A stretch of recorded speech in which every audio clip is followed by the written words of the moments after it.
Hi అండి. ఈ రోజైతే గుడ్లు చిన్న చేపల కర్రీ అయితే చేసుకుందామండి. ఛానల్ సబ్స్క్రైబ్ చేసుకుని వచ్చేయండి. రెసిపీ చూసేద్దాం. కర్రీ కోసం ఉల్లిపాయలు, టమాటాలు, పచ్చిమిరకాయలు చిన్న చిన్న ముక్కల కింద కోసి పెట్టుకోవాలి. గుడ్లు అయితే ఉడకబెట్టి పెట్టుకోవాలండి. చిన్న చేపలు ఇలా నీటిలో నానబెట్టుకోవాలి. స్టవ్ మీద కళాయి పెట్టుకుని ఆయిల్ అయితే వేసుకోవాలండి. ఆయిల్ హీట్ ఎక్కాక ఇందులో కొంచెం పసుపు వేసుకోవాలి. ఉడకపెట్టి పెట్టుకున్న గుడ్లను అయితే ఘాట్లు పెట్టుకుని ఒక్కొక్కటిగా ఆయిల్లో వేసుకోవాలి. వేసుకొని బాగా వేపుకోవాలి. ఒక వైపు వేగిన తర్వాత ఇంకో వైపు కూడా వేపుకోవాలి. గుడ్లు అయితే వేగిపోయండి. వీటిని పక్క తీసుకోవాలి.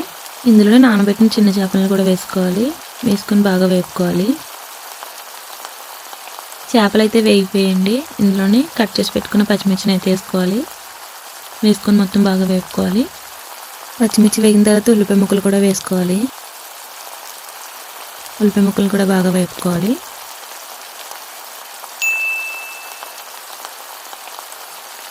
సరే బాగా కలుపుకొని 2 నిమిషాలు అయితే మూత పెట్టుకోవాలి. ఉల్లిపాయలు తొందరగా ఎగడానికి అయితే ఇందులో కొంచెం సాల్ట్ వేసుకోవాలండి. సాల్ట్ వేసుకొని మొత్తం బాగా కలుపుకోవాలి. బాగా కలుపుకొని ఒక 5 నిమిషాలు అయితే మూత పెట్టుకొని మగ్గించుకోవాలండి. ఉల్లిపాయలు తొందరగా వేగితే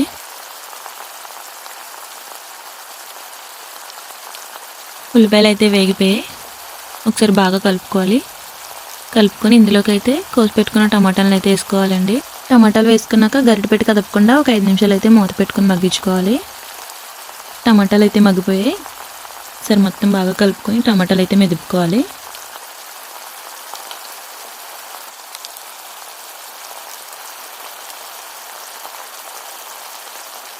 మొత్తం బాగా కలుపుకోవాలండి. కలుపుకొని ఇందులో కొంచెం కారం వేసుకోవాలి. కారం వేసుకొని గరిటెతో కలుపుకుండా ఒక 2 నిమిషాలు మూత పెట్టుకోవాలి. 2 నిమిషాల తర్వాత మూత తీసుకొని మొత్తం బాగా కలుపుకోవాలండి. కారం, ఉల్లిపాయలు, టమాటాలు మొత్తం బాగా కలుపుకోవాలి. బాగా కలుపుకొని నానబెట్టుకున్న చింతపండుని అయితే రసం తీసుకొని వేసుకోవాలి గ్రేవీ కోసం. వేసుకొని మొత్తం బాగా కలుపుకోవాలి. మొత్తం బాగా కలుపుకొని ముందుగా వేపు పెట్టుకున్న గుడ్లను అయితే ఇందులో వేసుకోవాలండి. మొత్తం ఇలా వేసుకున్నాక 2 నిమిషాలు అయితే మూత పెట్టుకోవాలి. 2 నిమిషాల తర్వాత మూత తీసుకొని కర్రీ మొత్తాన్ని ఒకసారి బాగా కలుపుకోవాలండి. సాల్ట్, కారం సరిపోయినాయో చూసుకోండి. నేనైతే సరిపడగా వేసేసాను. సరిపోకపోతే లాస్ట్లో యాడ్ చేసుకోండి.